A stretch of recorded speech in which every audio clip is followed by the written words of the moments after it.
Hi guys, MrRoflWaffles here.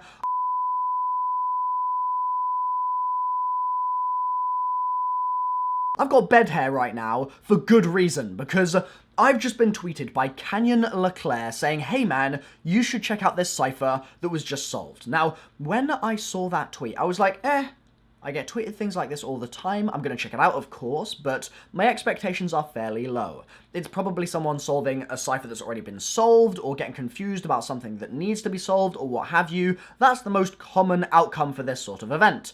But I clicked through to the post, and Canyon LaClair, you are right. There has been a new solve, and it's the castle cipher from Eisendrache that's been unsolved for a year and a half.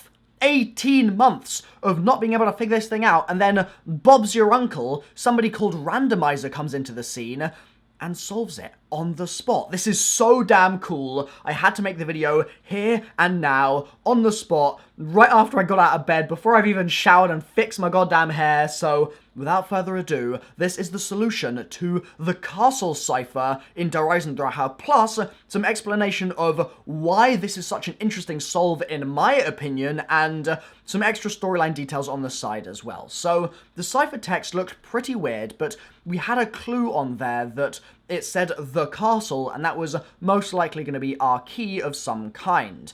It turns out that that was the case indeed, and it's an UBCHI cipher. Now, we'll get into a couple of the details of how Randomiser knew it was UBCHI in a moment, but first of all, the plain text, once you solve this cipher, is as follows. I cannot appear directly to you. I can only help you on your way. You guys are really making hard work of this. M.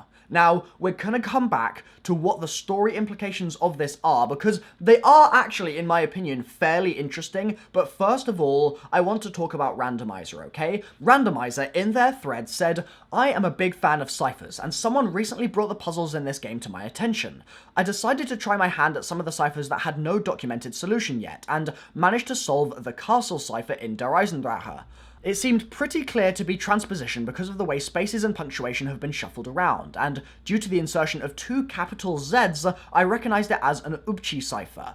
UBCHI adds a Z for each word in the key, so having 2 of them would indicate the castle indeed being the key for the cipher. A problem quickly presented itself, however. Since spaces are shuffled around, it's quite likely for multiple spaces to appear next to each other in the ciphertext. But since spaces are invisible characters, and we're getting the note presented to us in a physical form in-game, it's impossible to visually distinguish these multiple spaces from a single space.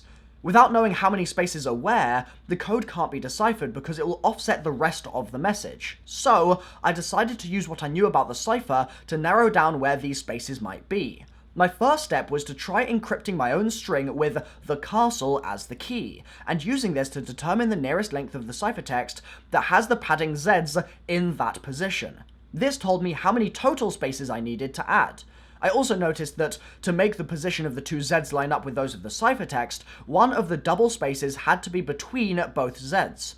I also guessed the capital M was a signature that would be at the end of the plaintext, to figure out how many spaces should be added somewhere before it in the ciphertext. I also found it unlikely that 3 periods would end up shuffled next to each other like they are in the ciphertext, so I decided to treat the ellipsis as a single character instead of individual periods. This ended up being the right move. A little trial and error with spacing later, I was thrilled to see pieces of individual words form amid the gibberish, and used those near results to figure out the rest of it.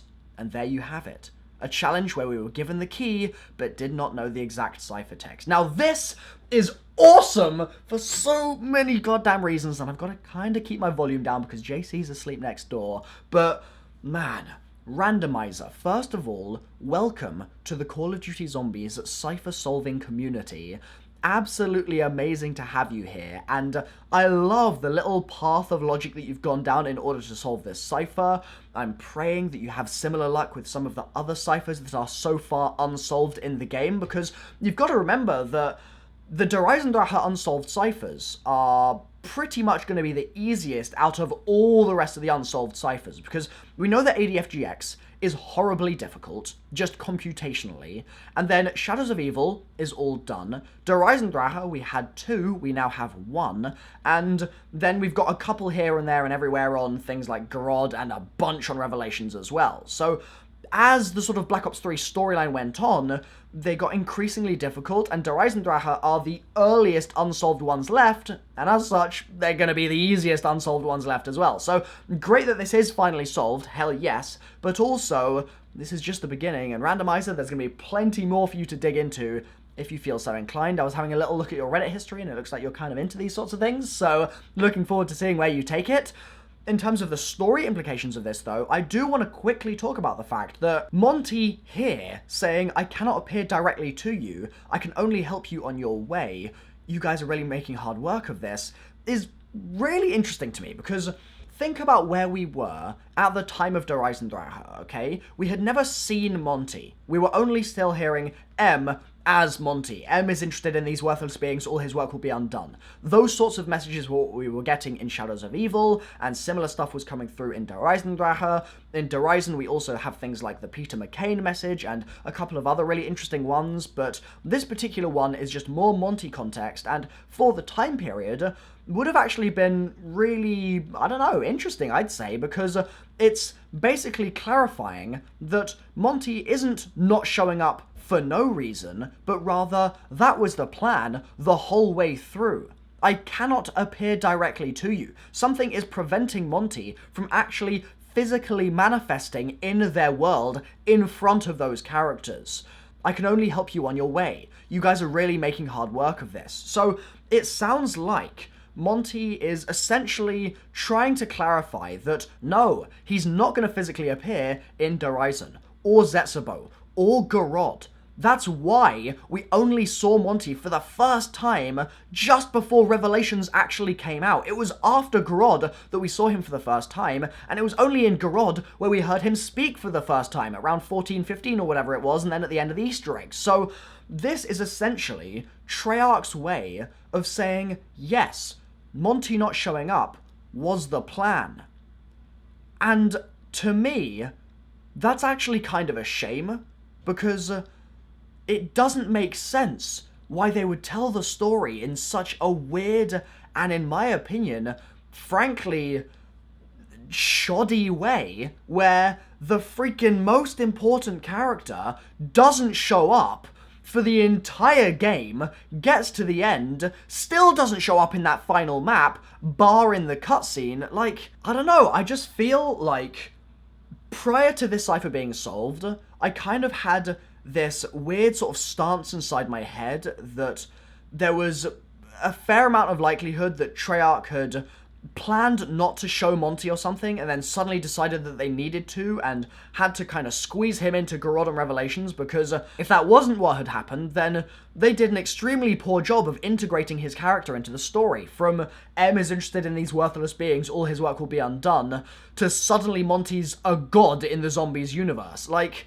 I don't know, it just felt really ham-fisted, but now this is basically specifying that the ham-fistedness was the plan from the beginning, and I'm just left like, what the hell, man? Jason, why did you have to do it this way, bud? It's so bizarre to me. And why can't he appear directly, but then appears directly in the Revelations cutscene, and also in the Monty freaking story reveal trailer that we got, the Dr. Monty trailer? Why can he appear there in the forest, and he can appear in the perfect world, but not elsewhere? He talks obviously about the nudges that he's giving the crew, and that fits in with this as well. He can only help them on their way, but still, I want answers, man, and unfortunately, I think it's unlikely that we're going to get anything beyond this point in terms of answers for that question, because Black Ops 3 is wrapped up now, obviously, and they're basically going to be focusing on questions that have got to be answered in the next game. But maybe, you never know, with things like the timeline coming through, maybe in the future we will get more sort of exploratory information about some of the questions from the past. Anyway, I want to quickly, once again, give a shout out to Randomizer for solving this, and for going through that really interesting logic puzzle of the solve.